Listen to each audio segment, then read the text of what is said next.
Bienvenue à Mieux et Heureux, le podcast qui vous donne des clés pour prendre votre vie en main. Je suis Lucas Coelho, coach holistique et créateur du site mieux-et-heureux.com. Et chaque semaine, je vous invite à embarquer pour un voyage inspirant au cœur de vous-même. Coaching, méditation, exercices, conseils de lecture, interviews, chaque épisode vous amène à la découverte d'une thématique différente qui vous permettra de mieux vous comprendre. Bon, vous êtes prêts ? Allez, je vous emmène à la découverte de ce monde encore trop peu connu qu'est le bonheur. Bonjour à tous et bienvenue dans ce nouvel épisode, je suis ravi de vous retrouver.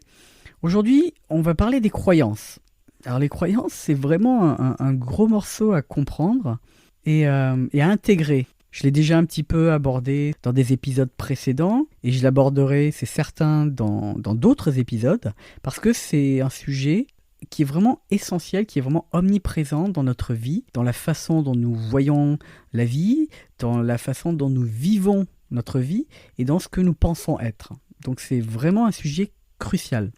Mais avant de rentrer dans les détails et de vous expliquer un petit peu tout ça, je veux d'abord vous expliquer ce qu'est une croyance. Donc si je regarde le dictionnaire, une croyance, c'est le fait de croire à l'existence de quelqu'un ou de quelque chose. Donc je répète, une croyance, c'est le fait de croire à l'existence de quelqu'un ou de quelque chose. Donc vous êtes d'accord qu'à travers cette définition, on ne parle pas de vérité. C'est totalement subjectif. Le fait de croire à l'existence de quelqu'un ou de quelque chose, c'est propre à chacun. Ce que je crois, ce en quoi je crois, c'est certainement très différent de ce que vous croyez ou de ce que votre voisin croit. Donc les croyances, aussi profondes qu'elles soient, aussi répandues qu'elles soient, ça ne signifie pas que c'est la vérité. D'ailleurs, si on prend un petit peu notre histoire humaine, il y a des tas d'exemples de croyances qui étaient très profondes, qui étaient considérées comme des vérités, mais qui ne l'étaient pas. C'est-à-dire, par exemple, qu'on croyait à une époque que la Terre était plate, ou on croyait que croiser une personne rousse, ça portait malheur.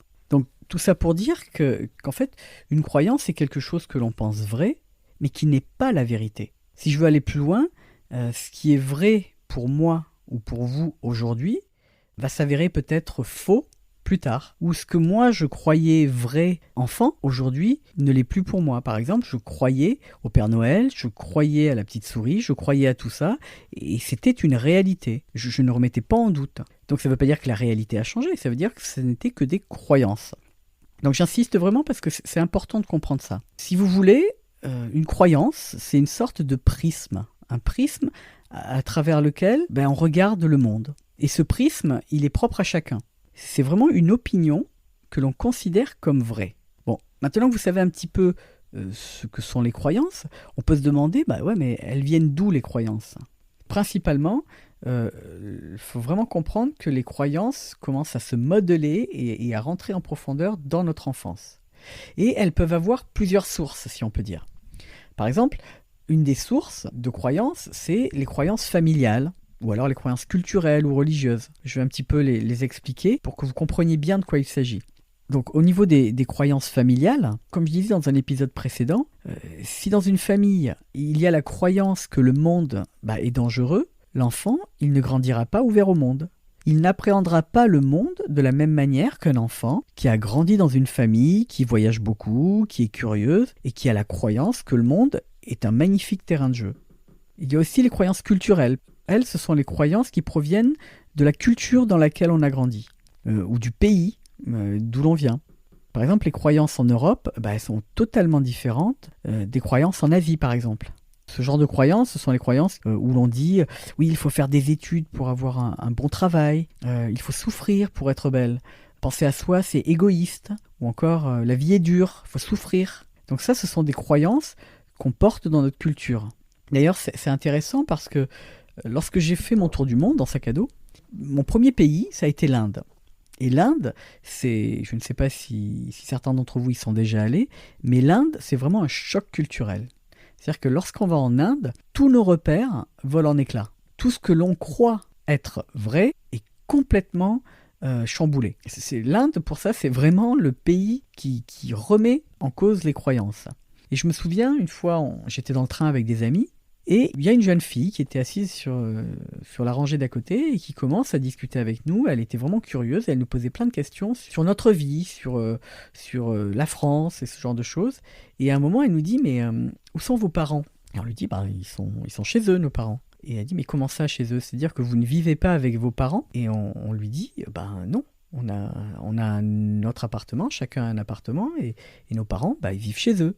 Et pour elle, c'était vraiment... son regard était vraiment ahuri, c'est-à-dire qu'elle nous regardait, elle ne comprenait pas ce qu'on lui disait. Pour elle, c'était vraiment impossible, parce qu'elle nous a expliqué qu'elle voyageait avec son mari et les parents de son mari, et elle allait vivre chez les parents de son mari. Et pour nous, ça nous semblait totalement aberrant. C'est-à-dire que c'était deux chocs de culture, c'est deux cultures différentes, qui avaient leurs propres croyances par rapport à la vie. Et ça, voyager et se confronter comme ça à des cultures différentes, à des façons de voir le monde différentes, c'est super enrichissant parce que ça nous permet de mettre un petit peu en perspective ce que l'on croit être la vérité. Par exemple, l'Inde aussi, ils ont un rapport à la mort qui est totalement différent d'en France. La mort fait partie intégrante de leur vie, de leur cycle de vie, alors que pour nous, la mort est cachée. Les croyances, ça dépend aussi d'où on vit, et de la culture dans laquelle on a grandi. Donc il y a aussi les croyances religieuses. Les croyances religieuses, ça peut être par exemple la sexualité, c'est tabou, c'est sale. Ou alors prendre du plaisir dans la vie en général, c'est mal. Donc ça, ce sont des croyances qu'on ne remet pas en question et qui viennent de la religion. Donc ça, ces croyances-là, ce sont des croyances qui se construisent au fil du temps et qui sont profondément ancrées en nous. Parce que ce sont des années et des années à vivre avec, à les entendre et à les intégrer. Mais il y a aussi des croyances qui proviennent, par exemple, d'un traumatisme ou d'un accident. Et ces croyances-là, elles viennent d'une expérience unique. Ce n'est pas une répétition comme les précédentes. Ça vient d'une expérience unique, mais elles ont un impact émotionnel qui est énorme. Il y a aussi les croyances qui arrivent par une répétition d'expérience. Et cette répétition d'expérience fait qu'à un moment, on en tire une généralisation. Souvenez-vous que le cerveau fonctionne avec la répétition. C'est d'ailleurs une des techniques qui permet de mettre en place un changement positif. Donc c'est la même chose, mais qui construit des croyances négatives. Si je reproduis encore et encore quelque chose et que j'arrive au même résultat, je vais développer la croyance que ce résultat, c'est la vérité. C'est-à-dire que je fais toujours la même chose, j'arrive toujours au même résultat, donc ce résultat, je crois que c'est la vérité. Tout comme ce qu'on vous dit, ou ce qu'on dit de vous et qu'on vous répète encore et encore, ça va devenir quelque chose que vous croyez sur vous, et vous allez vraiment finir par le croire et vous voir de cette façon-là. Par exemple, il y a des personnes avec qui j'ai travaillé qui avaient une image d'elles-mêmes déformée, qui se trouvaient trop grosses. Et en allant un petit peu remonter dans leur histoire et leur enfance, on s'est rendu compte, la personne a réalisé qu'elle entendait régulièrement des ah oui, mais non, toi t'es un petit peu grosse, oh t'as un gros cul, oh tu te portes bien, tout ce genre de phrases qui au départ pour elle n'étaient pas, elle se voyait pas forcément grosse et qui ont construit la croyance qu'elle était trop grosse, qu'elle n'était pas assez bien. Donc prenez vraiment conscience qu'à force de répétition, on commence à vraiment le croire et à le prendre pour vrai. Surtout que les croyances se développent d'autant plus facilement si elle est dite par quelqu'un en qui on a totalement confiance ou quelqu'un que l'on place en position d'autorité. C'est-à-dire que si j'ai totalement confiance en quelqu'un et que cette personne me dit quelque chose, je peux le prendre pour acquis, je peux me mettre à le croire sans le questionner, sans réfléchir par moi-même. D'ailleurs, on nous enseigne à ne pas remettre en question l'autorité parentale, l'autorité des professeurs, du gouvernement, etc. Donc, vous savez maintenant un petit peu d'où viennent ces croyances. Mais il faut prendre conscience que les croyances, elles ne sont pas toutes mauvaises. Pour faire simple, il y a deux types de croyances. Il y a celles qu'on appelle les croyances limitantes, qui nous tirent vers le bas, ou qui nous empêchent d'être heureux et de changer. C'est par exemple des croyances du type « les autres sont égoïstes »,« je ne suis pas capable de faire ci »,« je n'y arriverai jamais »,« je ne trouverai jamais l'amour »,« ça ne marchera pas »,« je suis stupide ». C'est ce genre de croyances qu'on appelle des croyances limitantes. Et puis il y a les croyances qu'on appelle aidantes ou positives. Et ce sont celles qui nous permettent de nous dépasser et d'avancer avec confiance dans notre vie. Par exemple, je connais mes qualités, je suis quelqu'un de bien, je suis capable de réaliser mes objectifs si je me donne à fond. Toutes ces croyances-là qui finalement nous permettent de nous sentir bien et d'aller vers une vie qui nous rend heureux. Donc c'est-à-dire qu'en fonction de notre prisme, de ce qu'on a construit comme croyance en grandissant, il y a une même situation qui peut être vue de manière totalement différente. Donc c'est-à-dire que je vois la vie au travers de mes croyances. Et ma réalité, elle en est le reflet. Votre réalité, elle est totalement différente de la mienne. Ça ne veut pas dire que ma réalité, elle est meilleure que la vôtre, ni même que ma réalité, c'est la vérité. Ça veut juste dire que j'ai des croyances qui me font voir les choses différemment de vous. D'ailleurs, il faut comprendre qu'on aligne nos comportements en fonction de ce que l'on croit être. C'est-à-dire que si je me crois timide, j'irai pas me mettre dans une situation où je vais devoir parler face à 100 personnes. Tout comme si je me crois nul à l'écrit, je vais pas m'inscrire à un concours d'écriture. Donc au final, on se retrouve enfermé dans une forteresse de croyances, d'où il nous est difficile de sortir. Alors après, la question à se poser, c'est est-ce que mes croyances rendent ma vie belle ? Est-ce qu'elles me permettent de m'épanouir, de me sentir bien ? Ou est-ce que je me retrouve prisonnier de mes croyances ? Est-ce qu'elles m'empêchent finalement d'aller vers la vie que je veux avoir ? Parce que souvenez-vous que lorsqu'on a conscience des choses, c'est déjà une grande partie du chemin qui est fait. C'est vraiment en prenant conscience des choses, en remettant en question les choses, qu'on peut les changer. Mais pourquoi ? Parce que c'est facile à dire tout ça, mais pourquoi finalement on a peur de changer nos croyances ? Tout simplement parce qu'on pense que si on perd nos croyances, nous ne serons plus la même personne. On va perdre qui nous sommes. Souvenez-vous que pour le cerveau, le changement, c'est perçu comme quelque chose de négatif. Donc la peur, elle vient du fait que nous pensons que notre identité, c'est-à-dire qui je suis, qui nous sommes, repose sur nos croyances. D'une certaine façon, si vous voulez, c'est « je suis ce que je crois être ». Or, notre identité, elle repose pas du tout sur nos croyances. Elle repose sur nos valeurs. Mais alors, c'est quoi une valeur ? Les valeurs, elles sont pas construites, contrairement aux croyances, elles sont pas construites sur des informations du passé et elles dépendent pas du contexte. Les valeurs, elles se fondent sur ce qui est important pour nous et elles sont intimement reliées à nos besoins. Donc, en quelque sorte, une valeur, c'est pourquoi je fais quelque chose. Par goût de justice, par gentillesse, par envie de partager, par besoin de liberté. Donc, ce sont des valeurs. Alors que, souvenez-vous, une croyance, ce sont toutes les pensées, les opinions qu'on a dans la tête et qu'on considère comme la vérité. Les croyances, elles dépendent du contexte, elles se fondent sur les expériences qu'on a vécues, donc en quelque sorte du passé, ce à quoi nous avons fait face par le passé. Et comme je vous le disais tout à l'heure, les croyances, elles viennent presque toujours par la répétition. C'est donc essentiel de prendre conscience de nos pensées, parce que nos pensées, nos actions, qu'on répète en boucle, elles vont devenir nos croyances, et nos croyances vont devenir notre réalité.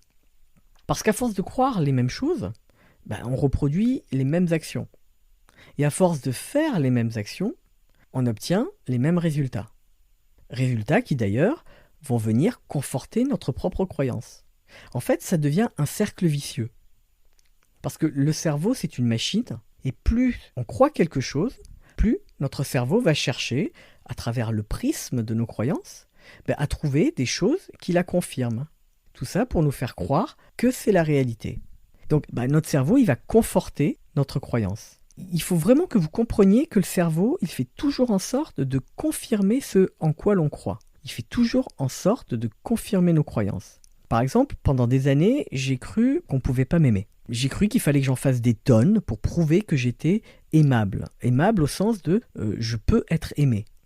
D'ailleurs, pendant des années, quelle que soit la compagne avec qui j'étais, je répétais sans cesse que j'avais de la chance d'être avec des femmes qui n'avaient pas de goût. Alors déjà, c'est pas sympa pour elles, et puis c'est surtout pas sympa pour moi. Mais c'est vraiment ce que je croyais.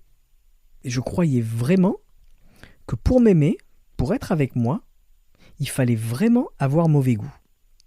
Et lorsque j'ai commencé à travailler sur moi, j'ai commencé à prendre conscience de ça.